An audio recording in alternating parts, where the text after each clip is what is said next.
मुंबई में जमीयत उलमाए हिंद का कन्वेंशन जो है वो आखिरी दौर पर है। आज़ाद मैदान में चल रहा ये जमीयत उलमाए कन्वेंशन मुल्क के मुख्तलिफ हिस्सों में जमा हुए हैं ओहदेदारान। आज़ाद मैदान में बड़ा अवामी जलसा जो है यहाँ पर चल रहा है। इसमें मौलाना अरशद मदनी, अबू आज़मी, आरिफ नसीम खान खिताब कर रहे हैं और इसी पर अरशद मदनी साहब कुछ कह रहे हैं, आइए सुनाते हैं आपको। अंग्रेजी हुकूमत के साथ और जो अंग्रेजी हुकूमत मलके बरतानिया से लेकर यहाँ तक जो हिंदुस्तानियों के खिलाफ एक जहन बन गया है, उस जहन को बदला जाए। मुल्क की आज़ादी उनके सामने नहीं थी।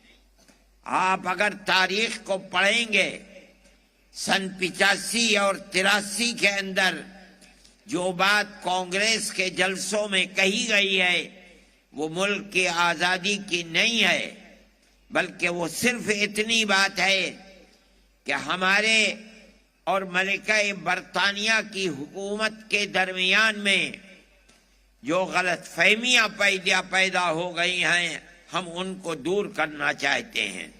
लेकिन कांग्रेस को इस नुक्ते नजर पर लाकर जमा करना कि नहीं, मुल्क की आज़ादी के लिए काम करना चाहिए, ये सिर्फ उन मुसलमानों का काम है जो हजरत गंगोही रहमतुल्लाह अलैह के फतवे की बुनियाद पर कांग्रेस में घुसे और कांग्रेस के नुक्ते नजर को तब्दील कर दिया।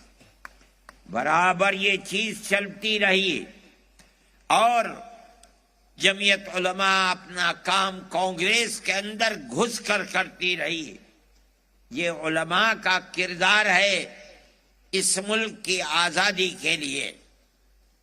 लेकिन कोई प्लेटफार्म उलमा का ऐसा नहीं था कि जिसके ऊपर दौड़ा जाए।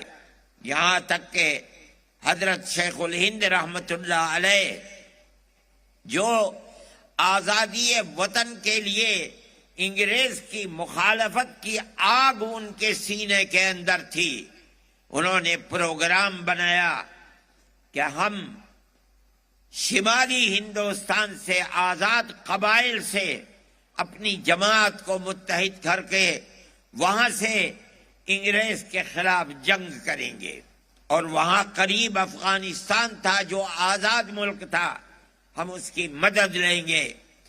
और टर्की की खिलाफत इस्लामिया थी, उससे हम मदद लेंगे। एक मदरसे का आदमी ऐसा प्रोग्राम बनाकर मुल्क की आज़ादी के लिए काम करे, ये बड़ी अजीब और गरीब चीज थी। कोई प्लेटफार्म नहीं था, तन्हा एक आदमी अपने हजारों शागिर्दों के साथ मुल्क के बाहर रह करके अपने मुल्क की आज़ादी के लिए काम करे, ये बड़ी अजीब और गरीब चीज थी। अंग्रेज गाफिल नहीं था। मौलाना ने इसके लिए सफर किया। सऊदी अरब अब बन गया, उस वक्त सऊदी अरब नहीं था। हिजाज मुकद्दस गए, टर्की हुकूमत से मदद की बात की, लेकिन वहीं उनको गिरफ्तार कर लिया गया और माल्टा की जेल में अपने 4 साथियों के साथ भेजा गया। वहां तकरीबन 4.25 साल जेल में रहे। जब आने की बात शोहरत में आई कि अब वो कैद बामशक्कत खत्म होने वाली है, उनके इशारे से हिंदुस्तान के अंदर अभी वो जेल में थे। सन 1919 के अंदर जमीयत उलमा की बुनियाद रखी गई। अभी तक आए नहीं थे। सन 1920 में हजरत तशरीफ लाए और यहाँ आकर के वो फौरन इस प्लेटफार्म के ऊपर दौड़ने लगे। जमीयत उलमाए हिंद का दिल्ली के अंदर जलसा हुआ, उसमें हजरत शेखुल हिंद रहमतुल्लाह अलैह को पहला सदर बनाया गया। उनके दिल के अंदर ऐसी आग थी अंग्रेज की मुखालफत की, जिसने اس ملک کے سب بسنے والوں کو غلام بنا لیا تھا کہ اس آگ کے تھمنے کا نام نہیں تھا. وہ برابر لڑتے رہے یہاں تک کہ اس دنیا سے چلے گئے. ان کے بعد ان کے شاگردوں نے جمعیت علماء کو اٹھایا اور وہ